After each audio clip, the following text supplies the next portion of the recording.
മലയാള സിനിമയിൽ തന്നെ നമ്മൾ അറിയാതെ പോകുന്ന ഒത്തിരിയേറെ സിനിമകളുണ്ട്. ഓരോ ഭാഗങ്ങളായിട്ട് നമ്മൾ ഓരോ സിനിമ പരിചയപ്പെട്ട് വരികയാണ്. ഇന്ന് നമുക്ക് മറ്റൊരു സിനിമ കൂടി പരിചയപ്പെടാം. 2023 പ്രശാന്തിന്റെ സംവിധാനത്തിൽ ദർശന രാജേന്ദ്രൻ, പ്രശാന്ത് അലക്സാണ്ടർ, മാല പാർവതി, ജഗദീഷ്, രാഹുൽ രാജഗോപാൽ എന്നിവർ കേന്ദ്ര കഥാപാത്രമായി വന്ന ചിത്രമാണ് പുരുഷപ്രേതം. അജിത് ഹരിദാസ് ആണ് ചിത്രത്തിന് തിരക്കഥ ഒരുക്കിയിരിക്കുന്നത്. സോണി ലീവിലൂടെ OTT റിലീസായിട്ടാണ് ചിത്രം വന്നത്. ഒരു പോലീസ് സ്റ്റേഷൻ കേന്ദ്രീകരിച്ചാണ് ചിത്രം കഥ പറഞ്ഞു പോകുന്നത്. സൂപ്പർ സെബാസ്റ്റ്യൻ എന്നറിയപ്പെടുന്ന SI സെബാസ്റ്റ്യനാണ് ചിത്രത്തിലെ കേന്ദ്ര കഥാപാത്രം. സൂപ്പർ സെബാസ്റ്റ്യന്റെ ജീവിതത്തിൽ നടന്ന ഒരു കഥ പറഞ്ഞുകൊണ്ടാണ് ചിത്രം ആരംഭിക്കുന്നത്. പിന്നീട് SI സെബാസ്റ്റ്യന്റെ സ്റ്റേഷൻ പരിധിയിൽ നിന്നും ഒരു മൃതദേഹം കിട്ടുന്നു. പിന്നീടുണ്ടാകുന്ന സംഭവങ്ങളും അബദ്ധങ്ങളൊക്കെയാണ് ചിത്രം പറഞ്ഞു പോകുന്നത്. പുരുഷ പ്രേതം എന്നൊരു ടൈറ്റിൽ കേൾക്കുമ്പോൾ ഒരു പ്രേതപടമായിരിക്കുമെന്ന് നമ്മൾ കരുതും. എന്നാൽ അതിനപ്പുറം ചിത്രം ഒരു ത്രില്ലർ കോമഡി ജോണറിലാണ് പോകുന്നത്. ചിത്രത്തിൽ എടുത്തു പറയേണ്ടത് അഭിനേതാക്കളുടെ മികച്ച പ്രകടനം തന്നെയാണ്. പ്രശാന്ത് അലക്സാണ്ടർ ആണ് അതിൽ മുൻപന്തിയിൽ തന്നെ നിൽക്കുന്നത്. ഇതിനു മുമ്പും കുറേയേറെ സിനിമകളിൽ നമ്മൾ അദ്ദേഹത്തെ കണ്ടിട്ടുണ്ട്. പക്ഷെ ഒരു മുഴുനീള ഒരു കേന്ദ്ര കഥാപാത്രമായിട്ട് ആദ്യമായിട്ടായിരിക്കും നമ്മൾ അദ്ദേഹത്തെ ഒരു ചിത്രത്തിൽ കാണുന്നത്. അങ്ങനെ ഒരു അവസരം കിട്ടിയപ്പോൾ അദ്ദേഹം അത് നല്ല രീതിക്ക് തന്നെ ഉപയോഗിച്ചു എന്ന് തന്നെ പറയാം.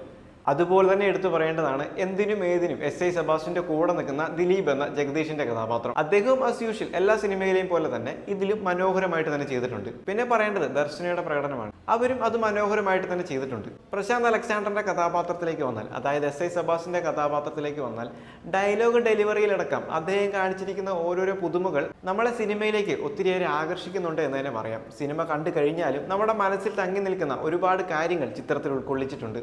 എടുത്തു പറയേണ്ട മറ്റൊന്ന് ചിത്രത്തിന്റെ കഥയാണ്. മലയാള സിനിമയിൽ ഇങ്ങനെയൊരു കഥ ഇതിനു മുമ്പ് വന്നിട്ടുണ്ടോ എന്നത് സംശയമാണ്. എന്ത് തന്നെയാണെങ്കിലും പുതുമ നൽകുന്ന ഒരു കഥ തന്നെയാണ് സിനിമയുടേത്.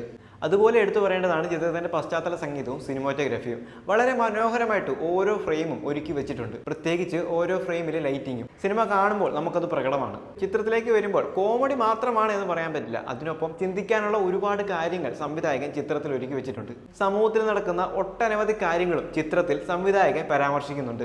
ആവാസവ്യൂഹം എന്ന സിനിമ കണ്ടവർക്ക് സംവിധായകന്റെ കഴിവ് എന്താണെന്ന് നന്നേ മനസ്സിലായി കാണും. അങ്ങനെ ഒരു സംവിധായകൻ മറ്റൊരു ചിത്രമായി എത്തിയപ്പോഴും അന്നും ഏറെ പ്രതീക്ഷയുണ്ടായിരുന്നു. അതുകൊണ്ട് തന്നെ ആ ഒരു പ്രതീക്ഷ ഒട്ടും നശിക്കാതെ തന്നെ നല്ലൊരു ചിത്രം തന്നെയാണ് സംവിധായകൻ തന്നത്.